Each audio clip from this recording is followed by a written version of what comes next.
बघा, मी दोन गोष्टी बोलण्याची इच्छा आहे. एक म्हणजे फार बेसिक प्रिन्सिपल बेस्ड आहे, फार कॉन्क्रीट आहे, आणि एक थोडं व्यंगसारखं आहे. त्याचं कदम साहेबांनी कुठे आक्षेप घेऊ नये, मी त्याची अगोदरच माफी मागतो. तर पहिलं कॉन्स्टिट्यूशन असं आहे की जेव्हा डेमोक्रेसीबद्दल महात्मा गांधींनी जेव्हा व्याख्यान केलं होतं की स्वराज्यामध्ये सगळ्यांची भाषा, सगळे जे बोलतील, इन्क्लुसिव्ह टॉक्स, प्रत्येकाला बोलायला मिळेल. मला वाटतं याच्यामध्ये कुठेतरी सोशल मीडियाचा मोठा रोल राहिलेला आहे. आत्तापर्यंत असं होतं की जे गेटकीपर ऑफ मीडिया होते ते बाकीच्या लोकांचं ऐकणार की नाही ऐकणार हे त्यांच्या इच्छेप्रमाणे होतं. कुठली न्यूज सांगायची की नाही सांगायची त्यांच्या इच्छाप्रमाणे होतं. पण आता एखादी न्यूज दाबली गेली, समजा काय कारणाने, कोणी दाबत नसेल पण दाबली गेली, तर सोशल मीडियाच्या माध्यमातून ते जनसामान्याकडे जातं.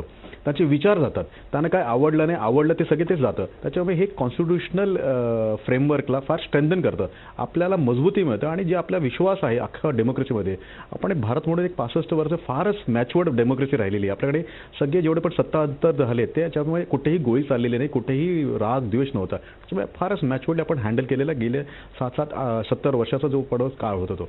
आता व्यंगात्मक जर सांगायचं असेल तर एक मी फक्त जसं मी सांगितलं की कदम साहेबांना त्याच्यावरती आक्षेप घेऊ नये की महात्मा गांधींची 3 माकडं होती आणि त्यांनी सांगितलं की एकाने बघू नये, बोलू नये आणि ऐकू नये. त्याच्यामध्ये काँग्रेसने भूमिका घेतली होती की आम्ही 2 गोष्ट करणार, आम्ही ऐकणार नाही, बघणार नाही, आणि तुमच्याकडे ना तुम्ही बोलू नये, अशी जी त्याची भूमिका गेल्या 6-7 दशक जी होती त्याच्यामध्ये सोशल मीडियाने तो हात काढलेला. आता लोक बोलत आहेत आणि म्हणून त्यांना आता ऐकावं लागेल, आणि त्यांनी 3ही हात काढलेले आहेत. आणि बघावं पण लागतं, ऐकावं पण लागतं, आणि लोकांना बोलायला चान्स मिळतो. आणि त्याच्यामुळे कुठेतरी गांधीजींच्या ज्यांनी ते ऐकलेलं नाही ते त्यांना परिणाम त्यांचा भोगावा लागतो. तर fundamentally democracy is getting strengthened, and also Congress has to learn lesson from this.